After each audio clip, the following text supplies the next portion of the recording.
Bonsoir et bienvenue à vous en direct sur Public Sénat. Voici les titres de votre édition du 22h ce soir. Les chiffres ne sont pas bons et ils ne vont pas s'améliorer dans les mois à venir. Pas d'éclaircies sur le front de l'emploi, prévenu le ministre du Travail Xavier Bertrand après la publication des statistiques du chômage. Près de 30 000 demandeurs d'emploi en plus pour le mois de décembre et toutes les catégories sont concernées. Réaction à suivre de notre invité politique ce soir, le secrétaire national du Parti communiste, Pierre Laurent.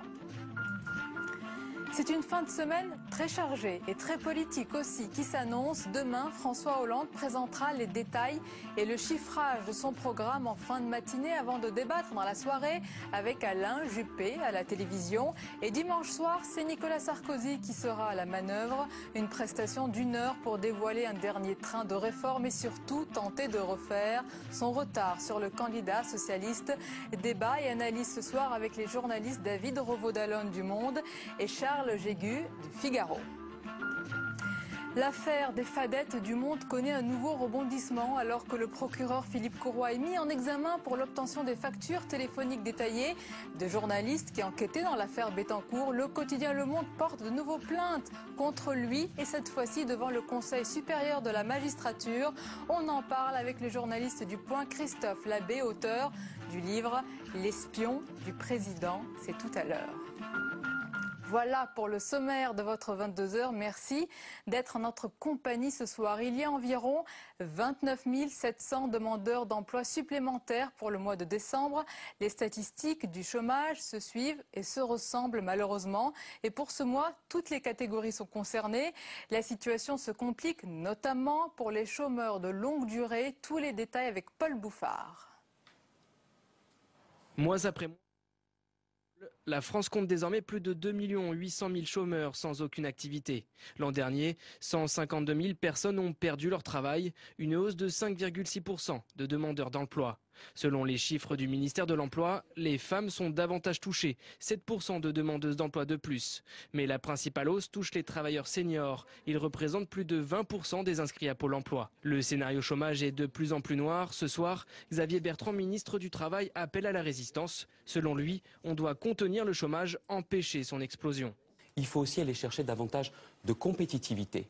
Et toute l'idée d'avoir du travail, un coût du travail qui soit moins élevé, c'est pour éviter les délocalisations. On doit tenir le mieux possible, résister le mieux possible, protéger le mieux possible les Français, mais il faut aussi se donner les moyens d'avoir plus de travail, plus d'emplois en France. Le triste record de novembre 2011 est dépassé. À l'UNEDIC, on va même plus loin. L'organisme d'assurance chômage annonce que la barre des 3 millions de chômeurs sans aucune activité sera dépassée en 2012. Pour les socialistes, le fautif est aujourd'hui à l'Elysée. Ce que je constate, c'est que dans ce secteur comme dans d'autres, il a échoué, malheureusement pour celles et ceux qui sont frappés, malheureusement pour notre pays. Et donc, aux Françaises et aux Français, le moment venu d'en tirer les conséquences, il faut arrêter cette politique néfaste pour notre pays.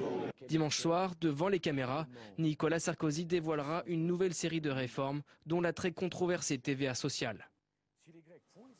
Voilà, vous venez de l'entendre, le président Sarkozy devrait donc annoncer dimanche soir un train de mesures, notamment dans les domaines de l'emploi, de la compétitivité ou encore du logement. Un entretien d'1 heure qui intervient à un moment charnière. À la peine dans les sondages, Nicolas Sarkozy va s'efforcer de rassurer son camp, bien sûr, mais aussi de parler aux Français pour tenter de les convaincre qu'il est encore dans la course. Fabrice Cunet. Penser la baisse des charges patronales. À l'Elysée comme à Matignon, on consulte sa majorité. L'idée pour l'instant serait d'augmenter de 2 points la TVA et de quelques dixièmes la CSG.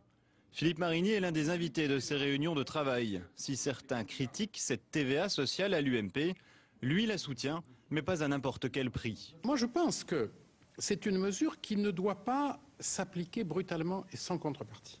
Le gouvernement voudrait ainsi redéployer la prime pour l'emploi, une cagnotte de 2,5 milliards d'euros. Le coup de pouce prendrait la forme d'une baisse des charges salariales pour les bas revenus. Le gain est estimé à 50 € par mois pour un smicard par exemple. Et pour défendre l'ensemble du dispositif, l'argumentaire est déjà bien rodé, la récente expérimentation en Allemagne. Je crois que l'observation de la réalité allemande montre qu'il ne faut pas sataniser cette TVA sociale ou anti-délocalisation. 2 textes législatifs seraient nécessaires et le président veut aller vite. Le calendrier serait déjà arrêté avant même l'annonce ce dimanche des choix de l'Elysée. Et sur le plateau du 22h ce soir, le secrétaire national du Parti communiste, Pierre Laurent, bonsoir. Bonsoir. Bienvenue à vous, interview à suivre. Mais d'abord, la chronique, l'éclairage de Jean-Louis Gombault. Bonsoir Jean-Louis. Bonsoir Sonia. Alors Jean-Louis, ils y sont tous ou presque, comme d'affaires, responsables politiques de haut rang et chercheurs à Davos. Aujourd'hui, le Forum économique mondial réunit d'ailleurs chaque année les hautes personnalités dans tous ces domaines. Et cette année, cette grande réunion s'est ouverte sur fond d'inquiétude quant à la pertinence des réponses apportées à la crise. Jean-Louis, que craignent-ils? Vous savez que la grande question politique du jour, c'est de savoir si M. Sarkozy doute. Et on s'aperçoit qu'à Davos, tout le monde doute. Les 2500 chefs d'entreprise qui sont présents ne manifestent leur inquiétude sur plusieurs domaines. D'ailleurs, il n'y a qu'à voir le titre, le libellé de cette rencontre, c'est « Est-ce que le capitalisme du XXIe siècle ne va pas broyer la société du XXIe siècle ?» Je crois que c'est un titre qui fera plaisir à M. Laurent, mais il n'est pas à Davos, il est là chez nous ce soir. Alors il y a trois sortes d'inquiétudes. La première, c'est évidemment la conjoncture. Les dernières prévisions du FMI sont extrêmement mauvaises, notamment pour l'Europe, 0,2% pour l'Europe, 0,2% pour la France, 0,6% pour l'Allemagne, donc la situation est mauvaise. À partir de là, il y a une grande question sur est-ce que nos politiques sont les bonnes. Déjà, il y a des interventions qui ont été faites à Davos, de savoir est-ce que l'austérité ne va pas trop loin et n'est pas en train de briser le peu de croissance que nous avons. Madame Lagarde elle-même, hier et ce matin, s'est exprimée sur ce point en disant qu'il y a des pays qui vont suffisamment bien pour essayer de donner un peu de lest. Et puis il y a une troisième question qui est posée sur les inégalités et le problème de l'injustice sociale. Sur les 2500 participants, vous avez 70 milliardaires qui sont venus à Davos. Une demi-douzaine se sont déjà exprimé pour dire qu'il y a trop d'injustice sociale. Donc il faut absolument lutter contre ce problème parce qu'avec la crise et les difficultés économiques, ça devient un véritable problème politique. Vous savez que en moyenne, dans l'OCDE, les 10% les plus riches gagnent 10 fois plus que les 10% les moins riches. Quand la conjoncture, la croissance est plutôt bonne, ça ne pose que des problèmes aux pauvres, mais ça ne pose pas de problème politique global. Quand la croissance économique est stagnante, voire baisse, là, ça commence à devenir un véritable problème. Voilà les trois sujets d'inquiétude de Davos cette année. Et Jean-Louis, il y a quelqu'un d'autre qui s'inquiète des inégalités, en tout cas qui en parle à l'occasion de sa campagne, c'est Barack Obama aux États-Unis. Lors de son discours sur l'état de l'Union, il s'intéresse beaucoup aux classes moyennes, un petit peu comme en France d'ailleurs. Oui, quand on entendait M. Obama parler hier, on avait l'impression quelque part d'entendre M. Sarkozy parler avec deux thèmes centraux, la désindustrialisation. Il voit bien que son pays se désindustrialisait, comme d'ailleurs M. Sarkozy n'arrête pas de le répéter. Alors Obama a dit qu'il faut revoir complètement la fiscalité des entreprises pour encourager les entreprises américaines à revenir sur le sol américain. Dimanche prochain, M. Bertrand vient de le dire à l'instant, on insistera beaucoup plus sur le coût du travail, la compétitivité pour maintenir les industries. Et puis il y a un deuxième aspect, effectivement, qui était très fort dans le discours d'Obama, c'est la classe moyenne. Alors vous savez que le jour même, hier, où Obama parlait, Romney a publié sa feuille d'impôt, 22 millions de dollars de revenus, 15% d'impôts là-dessus. Et Obama a dit, c'est fini, il faut qu'on paye 30% minimum sur les revenus. On ne peut pas admettre que les multimillionnaires ne payent que 15% d'impôts. Et en France, on a le même débat. D'ailleurs, il n'y a qu'à voir, M. Sarkozy, en réunion les parlementaires, c'était aujourd'hui, disait M. Hollande s'attaque aux couches moyennes. Et ça va être le grand débat présidentiel. Et la première question à se poser, c'est qu'est-ce que c'est que les couches moyennes? Alors on peut dire qu'on enlève les 50% qui gagnent en dessous du revenu médian, 1500 €, et où ça s'arrête? En 1500 € mensuels, ça serait le départ des couches moyennes, et où ça s'arrête? Et c'est là où il y a le débat politique commence. Monsieur Hollande a l'air de dire que les couches moyennes, ça s'arrête aux 10% des revenus les plus élevés, puisque c'est là où il propose d'augmenter l'impôt jusqu'à 45%. Le problème, c'est qu'en faisant cela, il ne récolte que 400 millions d'euros. Et la bataille politique s'engage avec vos 400 millions, parce que personne ne peut contester qu'aux 10%, les 10% les plus élevés ne font plus partie, évidemment, des couches moyennes. Mais voyez, on récolte assez peu, 400 millions d'euros, en portant à 45% l'impôt. Et là, ça commence, en fait, vous ne financerez pas votre programme total que vous nous exposez avec vos 400 millions, donc vous vous attaquez aux couches moyennes. Et ce sera le débat qui va s'ouvrir à partir de dimanche. Merci beaucoup Jean-Louis. Pierre-Laurent, sur Davos, justement, l'élite mondiale qui recherche des réponses à la crise, ça se passe à Davos. Vous leur faites confiance pour sortir de ce tunnel? Non, pas confiance évidemment, et depuis longtemps. Il y a plutôt une ambiance, si j'entends les commentaires, qui ressemble à une ambiance de fin de règne à Davos. Le règne du capitalisme financier est en train de s'éteindre, et je crois que les alertes que nous avons lancées depuis des années sont visiblement parviennent même maintenant à ceux qui ont promu ce modèle de capitalisme pendant des années, parce que on voit bien qu'on est en train de s'enfoncer dans la récession, comme ça vient d'être dit, et il n'y a pas de perspective de redressement possible dans ce modèle-là. Vous en parlez depuis des années. François Hollande en a parlé dimanche au Bourget. Il a en fait visé comme adversaire la finance. Son discours vindicatif à l'égard des marchés des banques vous a plu? C'est le vôtre. La musique, elle est nouvelle, en tout cas elle était nouvelle dans sa bouche dans les derniers mois, et je pense que c'est pas étranger ni à l'évolution de la situation, ni à l'évolution de la campagne que nous menons avec le Front de gauche et Jean-Luc Mélenchon. Maintenant, nous, notre problème, c'est sur cette musique, quelles paroles on met. Et il faut des mesures concrètes. Et quand on va rencontrer d'ailleurs les gens qui sont confrontés à ça, on était hier avec Jean-Luc Mélenchon à Alstom-Belfort, à PSA, à Sochaux. Quand vous discutez avec les salariés, ils vous disent oui, mais derrière ces mots-là, qu'est-ce qu'il y a comme mesures concrètes pour lutter contre les délocalisations, que leur dites-vous, pour faire face. Nous, on avance des mesures précises. Par exemple, il y a un problème à continuer à donner des subventions publiques à des groupes qui continuent, eux, de délocaliser. Et c'est le cas à Peugeot. Donc le bâton pour les garder en France. C'est pas le bâton, c'est que si nous mettons de l'argent dans la machine économique et dans le développement industriel, et si nous voulons développer une ambition industrielle, la moindre des choses, c'est qu'en contrepartie, on exige le maintien des emplois en France. Et surtout, on refuse que les emplois soient délocalisés pour des stratégies de rentabilité. Parce que la concurrence dont on nous parle, elle est organisée par les groupes eux-mêmes à l'intérieur de leurs unités industrielles.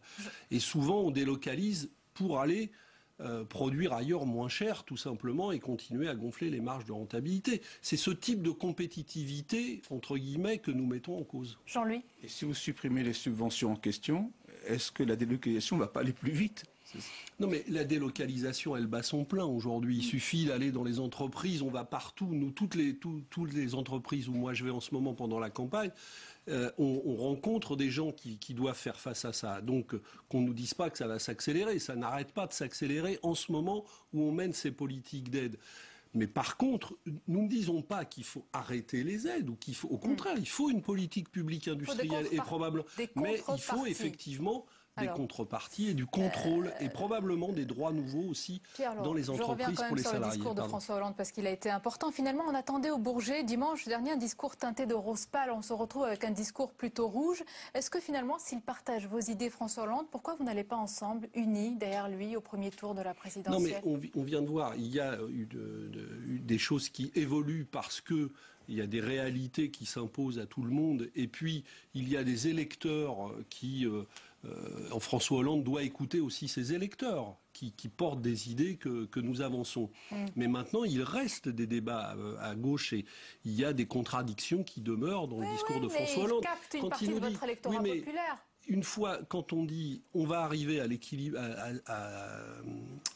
au retour à l'équilibre budgétaire en 5 ans, et que d'un autre côté, on dit je vais faire la guerre à la finance, bon, il faut qu'on pousse un peu le débat pour savoir ce que ça veut dire concrètement. Parce que est-ce qu'on va faire la guerre à la finance? Pardon ? Il est encore flou, François Hollande ? Oui, bien sûr, mais je l'ai dit dès dimanche, sur un certain nombre de questions, où il est flou, où ses engagements ne vont pas assez loin pour faire reculer les logiques financières. Alors voyons actuelles. si vous êtes plus précis, parce que nous dit-on dans le programme qu'il annoncera demain François Hollande, il se base sur une hypothèse de croissance assez basse de 0,5% pour 2012, et vous ? Mais dans l'état actuel des choses, l'hypothèse de croissance ne peut être que basse, puisque dans tous les pays, il faut la créer, la croissance. Oui, elle ne va pas tomber du ciel. Donc il faut des politiques de relance. Il faut des politiques de relance. Et il faut des politiques de développement de l'activité qui soient soutenues, et il faut réorienter effectivement l'investissement des groupes. Il faut par exemple lutter contre la croissance des dividendes. Dans la totalité des entreprises françaises en 2010, des entreprises non financières, le montant des dividendes est de 210 milliards d'euros, le montant de l'investissement dans ces entreprises de 180 milliards d'euros. Votre programme, quelle est votre hypothèse de croissance? C'est une question simple. Mais il n'y a pas d'hypothèse de croissance. Il faut la créer. La question de Sonia est importante dans la mesure où, en fin de compte, sans hypothèse de croissance, comment vous financez? C'est-à-dire que le problème, quelles sont vos recettes? C'est ça la question. Mais il y a des ressources aujourd'hui. Il y a déjà un problème sur la manière dont on les utilise. Je viens de citer un chiffre. Il y a de la valeur ajoutée créée dans les entreprises. Ces entreprises mettent 180 milliards dans l'investissement, 210 milliards dans les dividendes. On continue à faire ça ou pas? Vous parlez du CAC 40 là. Oui, on parle du CAC. Non, plus largement. L'ensemble des entreprises non financières de France. 210 milliards d'euros de dividendes en 2010, 180 milliards d'investissements. D'accord. Eh bien, il faut qu'on inverse la donne. Donc, il faut dissuader la croissance des dividendes actuels, qui d'ailleurs, parce que ces dividendes vont où? Vont sur les marchés. Donc nourrissent la bulle spéculative, enfin les logiques spéculatives. Pas d'hypothèse de croissance pour l'instant pour le front de gauche. Un sujet, Pierre-Laurent, qui va vous intéresser. C'est un texte destiné à lutter contre la précarité dans la fonction publique, qui est à l'examen en ce moment au Sénat et qui propose entre autres, ça va vous plaire, des CDI pour 100 000 agents actuellement en CDD. C'est une promesse récente de Nicolas Sarkozy. On va voir où cela en est avec Simon Barbary. Le texte prévoyant l'adoption de cette règle sera voté avant la fin de l'hiver. Nicolas Sarkozy l'avait annoncé dans ses vœux en début d'année et les choses n'ont pas traîné. Le texte anti-précarité dans la fonction publique, déjà adopté en commission des lois, devrait être voté sans difficulté par l'ensemble des groupes du Sénat. À terme, c'est 50 000 agents de la fonction publique qui devraient être titularisés. On propose aux agents, après sélection, etc., de devenir titulaires s'ils ont exercé pendant 4 ans. Je pense que c'est une disposition, ce sont des dispositifs permanents, ce qui devrait résorber considérablement les emplois contractuels dans la fonction publique. Oui, mais voilà, certains sont oubliés par le projet de loi. Les ATR, attachés temporaires d'enseignement et de recherche, ils étaient une trentaine de contractuels de l'enseignement supérieur à manifester aujourd'hui devant le Sénat. Je travaille dans l'enseignement supérieur, j'ai aussi travaillé dans un ministère en tant que vacataire sous contrat CDD. Mais en même temps, on a un statut particulier parce qu'on nous dit aussi que si on n'a pas d'employeur principal, d'après la loi, on est obligé d'être auto-entrepreneur, ce qui nous met dans une situation encore plus précaire. Ce texte anti-précarité ne devrait toutefois pas suffire à rassurer complètement les fonctionnaires. Depuis 2007, le non-remplacement d'un fonctionnaire sur 2 a engendré plus de 150 000 suppressions de postes. Alors on le voit, ça ne rassure pas tout le monde, mais tout de même moins de précarité dans la fonction publique, c'est une douce musique à votre oreille. Dans ce qu'annonce Nicolas Sarkozy, c'est la poursuite du non-remplacement d'un fonctionnaire sur 2. Il l'a déjà dit plusieurs fois et le gouvernement l'a confirmé. Donc on va continuer à taper dans l'emploi public comme on le fait aujourd'hui.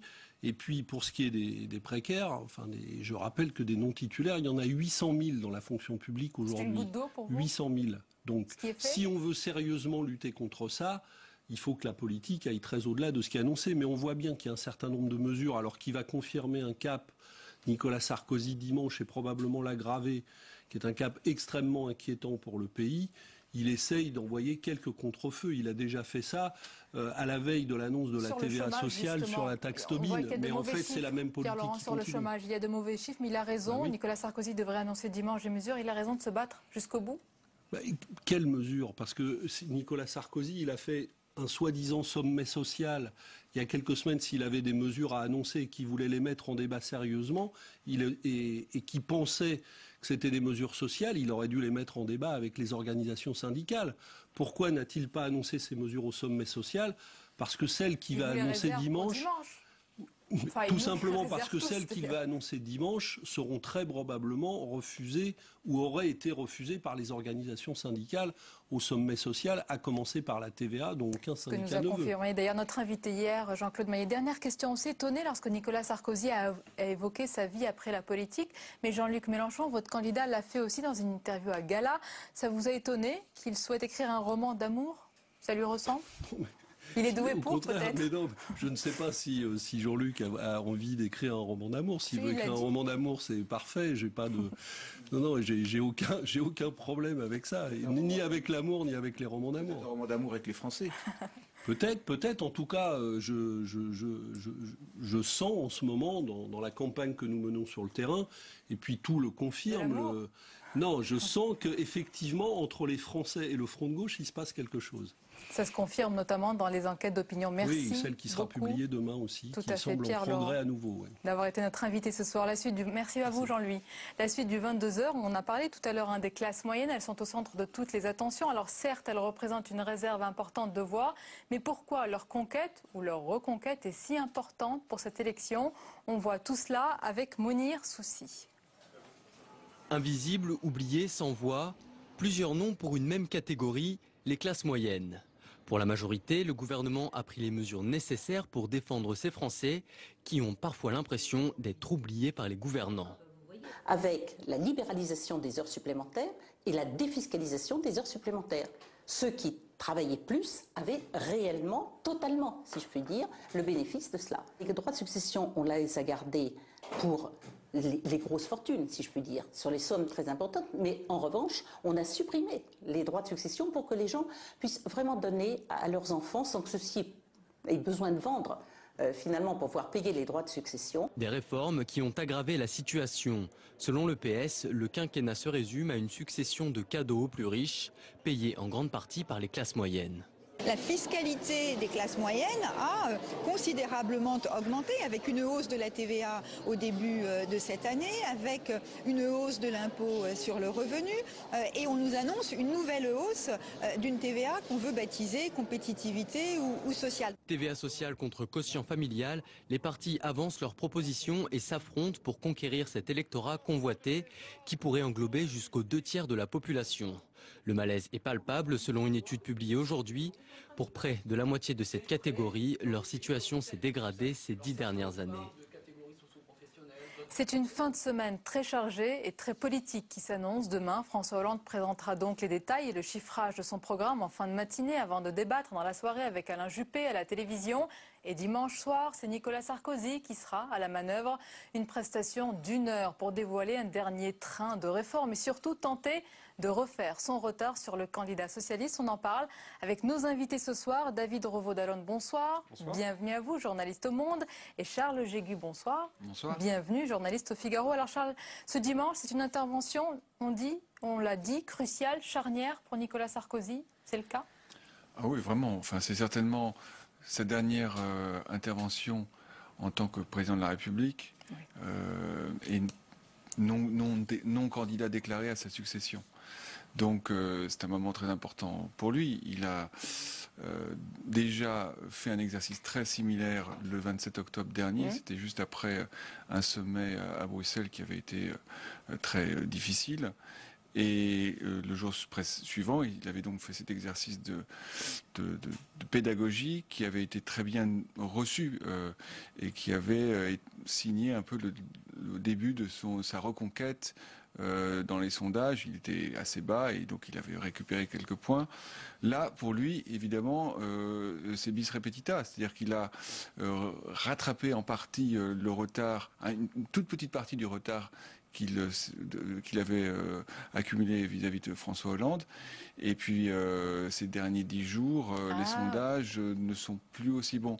Donc, il a effectivement tout est à refaire. Un gros besoin de retrouver un contact direct avec l'opinion et avec les Français. Alors David, une émission dimanche qui intervient après la séquence de François Hollande. Demain, je le rappelle, qui dévoile son programme et qui débat avec Alain Juppé. Ce sera donc l'occasion pour Nicolas Sarkozy, après, de déconstruire le programme de François Hollande? Bien sûr, et d'ailleurs, il n'a pas attendu l'émission de dimanche, puisqu'on voit qu'à chacune de ses sorties, que ce soit sur la culture ou en Guyane, sur l'outre-mer, il en profite pour évidemment envoyer quelques critiques assez musclées d'ailleurs à François Hollande, même si elles sont pas, je veux dire, même s'il n'est pas nommé directement. Donc il est déjà finalement, Nicolas Sarkozy, dans une logique de déconstruction.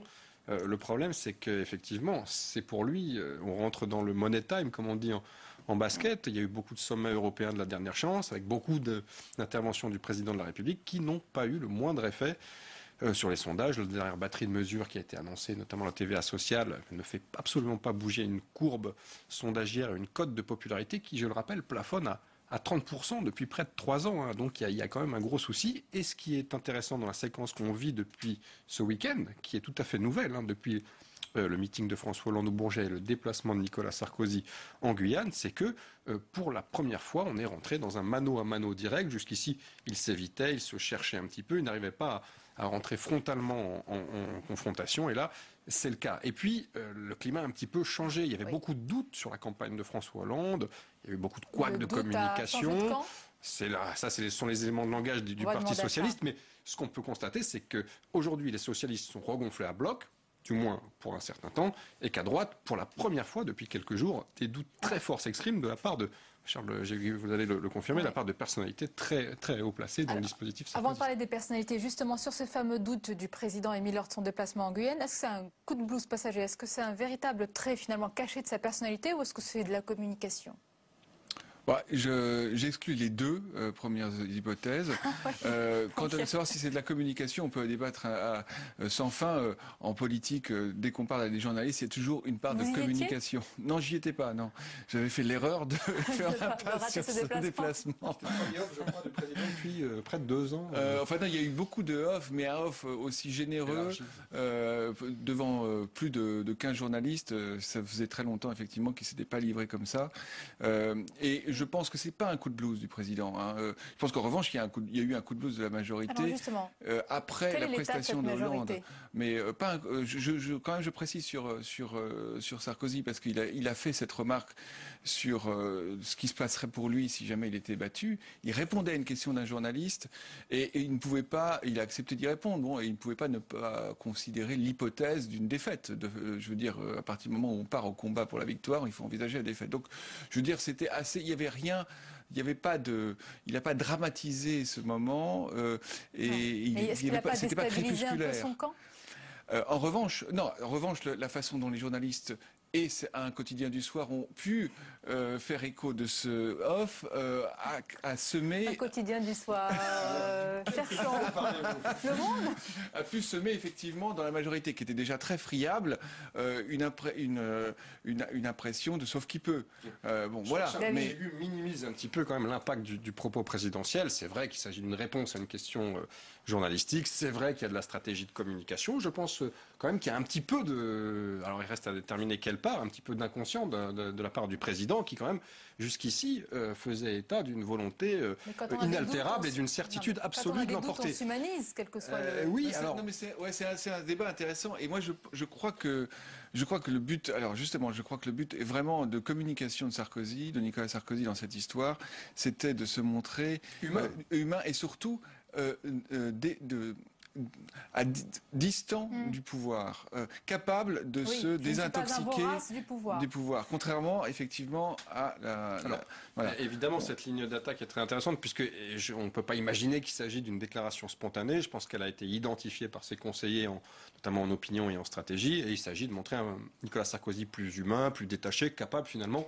Il parle même d'une retraite, je crois, monacale, ce qu'il avait déjà évoqué d'ailleurs en 2007. Oui, il préfère ça à animer les sections du MP, a-t-il dit. Oui, donc on a quand même aussi une stratégie de présentation de lui-même. Mais je pense que l'impact a été quand même très important, justement parce que c'est la première fois que le président évoque la possibilité d'une défaite, alors il martelait, je veux dire, sa volonté, sa détermination jusqu'ici.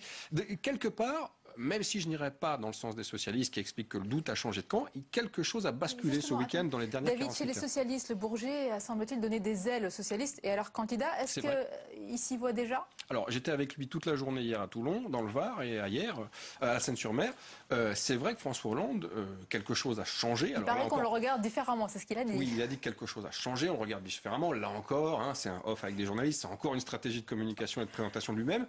Mais de fait, je pense que le Bourget l'a un petit peu libéré. Il a réussi un sans faute. Je crois que tout le monde en convient, à commencer par ses adversaires.